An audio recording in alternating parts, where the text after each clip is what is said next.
पढ़ी लिखी गुलशन की शादी मस्जिद के मुअज्जिन हबीब अली के बेटे परवेज अली से धूमधाम से हुई। लड़का कपड़े का कारोबार करता था, घर में जमीन जायदाद सब कुछ था। गुलशन ब्याह कर आई तो पहली रात ही उसे अपने मर्द की असलियत का पता चल गया। बादल गरजे जरूर पर ठीक से बरस नहीं पाए और जमीन पानी की बूंदों के लिए तरसती रह गई। वलीमा के बाद गुलशन ससुराल से दिल में मायूसी का दर्द लेकर मायके लौटी। खानदानी घर की पढ़ी लिखी लड़की होने के बावजूद सीधी सादी गुलशन को एक ऐसे आदमी को सौंप दिया गया था जो सिर्फ चारा पानी का इंतजाम तो करता पर उसका इस्तेमाल नहीं कर पाता था। गुलशन को एक हफ्ते बाद हबीब अली ससुराल लेकर आए। उसने सोचा कि अब शायद जिंदगी में बाहर आए, पर उसके अरमान अब भी अधूरे ही रहे। मौका पाकर एक रात को गुलशन ने अपने शौहर परवेज को छेड़ा, आप अपना इलाज किसी अच्छे डॉक्टर से क्यों नहीं कराते? तुम चुपचाप सो जाओ, बहस न करो, समझी? परवेज ने कहा। गुलशन चुपचाप दूसरी तरफ मुँह कर अपने अरमानों को दबाकर सो गई। समय बीतता गया, ससुराल से मायके आने जाने का काम चलता रहा। इस बात को दोनों समझ रहे थे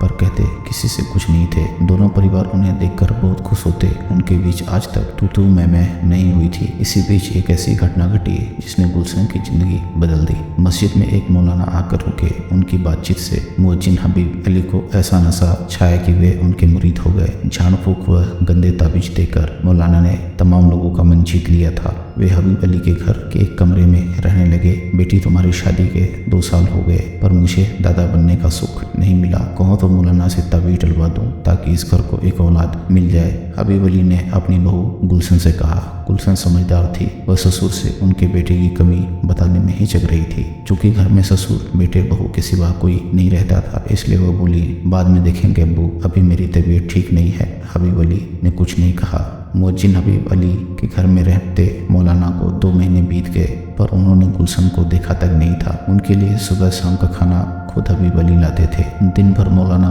मस्जिद में इबादत करते। झाड़ फूंक के लिए आने वाले लोगों को लेकर वे घर आते जो मस्जिद के करीब था। हबीब अली अपने बेटे परवेज के साथ दुकान में रहते थे। वे सिर्फ नमाज के वक्त घर या मस्जिद आते थे। मौलाना की कमाई खूब हो रही थी। इसी बहाने हबीब अली के कपड़ों की बिक्री भी बढ़ गई थी। वे जी जान से मौलाना को चाहते थे और उनकी बात नहीं टालते थे। एक दिन दोपहर के वक्त मौलाना घर आए और दरवाजे पर दस्तक दी।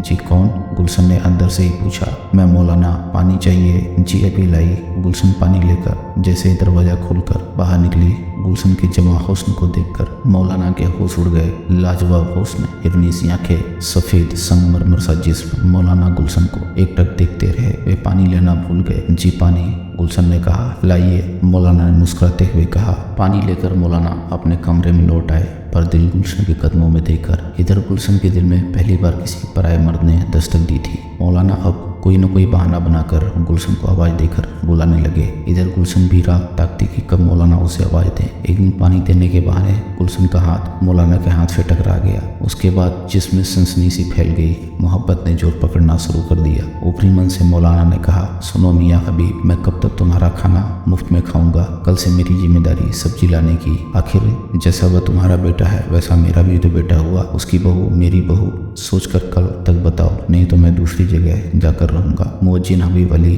ने सोचा कि अगर मौलाना चले गए तो इसका असर उनकी कमाई पर होगा। जो ग्राहक दुकान पर आ रहे हैं वे नहीं आएंगे। उनको जो इज्जत मौलाना की वजह से मिल रही है वह नहीं मिलेगी। इस समय पूरा गांव मौलाना के अंधविश्वास के गिरफ्त में था और वे जबरदस्ती ताबीज, गंदे अंग्रेजी दवाओं को पीसकर उसमें राख मिलाकर इलाज कर रहे थे। हड्डियों को चुपचाप हाथों में रखकर भूत प्रेत निकलवाने का काम कर रहे थे। बाप बेटे दोनों ने मौलाना से घर छोड़ कर न जाने की गुजारिश की। अब मौलाना दिखाओ बेटा बेटी कहकर मुअज्जिन हबीब अली का दिल जीतने की कोशिश करने लगे। नमाज के बाद घर लौटते हुए हबीब अली ने मौलाना से कहा, जनाब आप इसे अपना ही घर समझिए, आपकी जैसी मर्जी हो वैसे रहें। आज से आप घर पर ही खाना खाएंगे, मुझे गैर ना समझे। मौलाना के दिल की मुराद पूरी हो गई। अब ये ज्यादा वक्त घर पर गुजारने लगे। बाहर के मरीजों को जल्दी से ताबीज देकर भेज देते। इस काम में अब गुलशन भी चुपके हाथ बटाने लगी थी। तकरीबन 6 महीने का समय बीत चुका था। गुलशन और मौलाना के बीच मोहब्बत ने जड़ें जमा ली थी। एक दिन मौलाना ने सोचा कि आज अच्छा मौका है, गुलशन की चाहत का इम्तिहान ले लिया जाए और वे बिस्तर पर लेटकर पेट दर्द का बहाना बनाकर लेट गए। मेरा आज पेट दर्द कर रहा है,